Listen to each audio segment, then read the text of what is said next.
thousands of miles away from the Americas and Europe.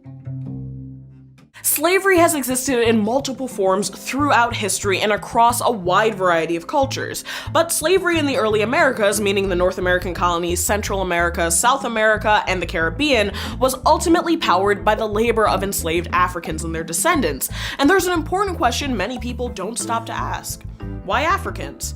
There was nothing inherent to the social or psychological makeup of West Africans and their descendants in the 17th through 19th centuries that made them more prone to enslavement. So, to get to the heart of our question, we should first ask ourselves, why did Europeans set out to colonize the Americas to begin with? Okay, so before I dive into the answers to these questions, I think it's important to note that there is no such thing as benevolent slavery, since any system that's predicated on the exploitation and extraction of labor through violence and force cannot be considered fair. However, the purpose of this rough timeline is to sketch a comparison without creating hierarchical values of assessing harm inflicted on enslaved people. To set the scene of the early American colonies, European powers such as Spain, followed by Portugal, the Dutch, British, and French, ventured out in search of conquest and capital. Their early explorations of the Americas, starting in 1492 and continuing up until the 18th century, weren't driven by wanderlust and a desire for adventure, no matter what Disneyfied versions of colonization we learned in the movie Pocahontas.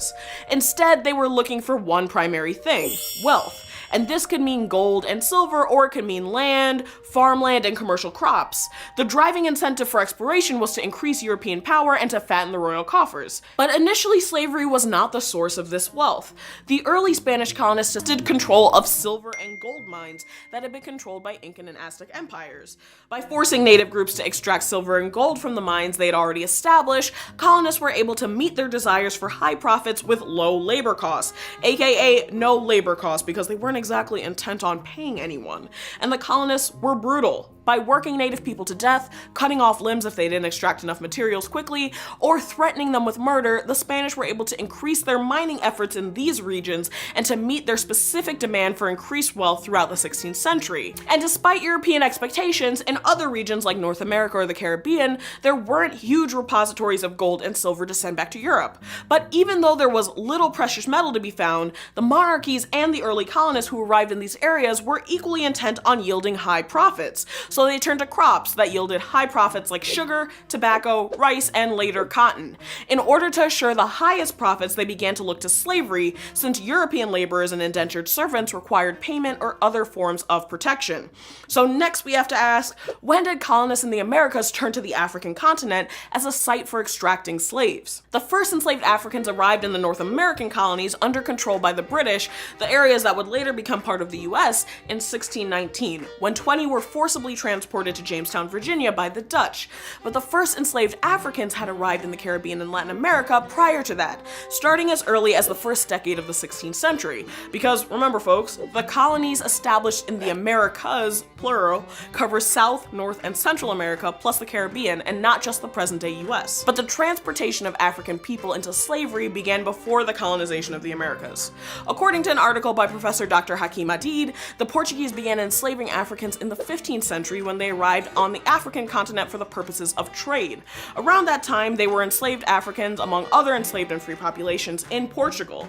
So even though it wasn't the only or necessarily most widespread form of slavery at the time, this 15th century precedent would set the stage for later decisions surrounding slavery that were to come in during colonization in the Americas. But at that point in time, captivity wasn't extended exclusively to black people or people from the African continent, and was often the result of raids, warfare, or slave trading that included Islamic traders, West African groups, and Europeans, among others. Okay, so we've established the precedents leading up to the explosion of the West African slave trade. So our final question is, why did European colonists start to look exclusively at West Africans as a source of slave labor?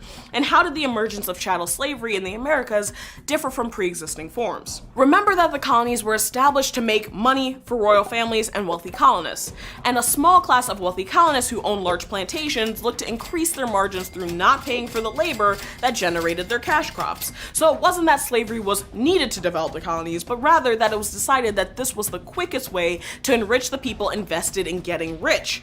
Black slaves continued to arrive in the Caribbean, North America, and South America through the 16th, 17th, and 18th century, and it wasn't until the 19th century that slavery began to be eradicated. However, by this point there was a large slave population in the Americas, and the condition of slavery was considered legally hereditary, with children taking the status of their mothers in perpetuity. When Europeans arrived in the Americas, colonists found that the previously established system that relied on enslaving conquered enemies was not functioning for several key reasons. Namely, first, early attempts in the Americas to enslave Native Americans proved difficult because they had familiarity with the terrain of their own nations and land. As a result, the potential for escape or revolt was high. This made using a system of leading raids and then enslaving whoever lost the battle less achievable, since colonists had little to no idea how to survive in these new regions and often fell prey to diseases which Europeans had no immunity to, namely malaria. The subsequent rampant genocide of Native American people and the introduction of new diseases that decimated their population, namely smallpox from Europe, made widespread enslavement less possible. But by transporting people from West Africa to the Americas, European colonists wanted greater ability to control enslaved populations by making escape more challenging and reducing the risk of those who did flee blending into neighboring native nations. Although the fact that there continued to be slave revolts amongst enslaved Africans and their descendants proves that this calculation was often mistaken. Second, West Africa was often the source of forced and kidnapped laborers because of its proximity to seaports, which made contact between these three locations more possible. Also, laborers from West African countries were more familiar with the agricultural methods needed for mass cultivation of these kinds of crops in the New World. So, how does it all add up? Well, even though the slave trade brought an estimated 9 to 12 million people here from Africa as cargo, colonists eventually resorted to reproduction within the colonies as a method for sustaining slavery. This meant that slavery could be passed down as an inherited status from mother to child. And to justify this never-ending enslavement, we started to see the evolution of false race science and racialization used as a justification for why one group of people, specifically people of African descent, were the only ones who could be enslaved. But this shift erased the reality that prior to turning to West Africa as a labor source, slavery existed across racial lines and was dictated more by battles and military capture than by skin tone. The resulting idea we had about race evolved out of a desire by people engaging in the slave trade to find an after-the-fact justification for enslaving people from one specific region over others.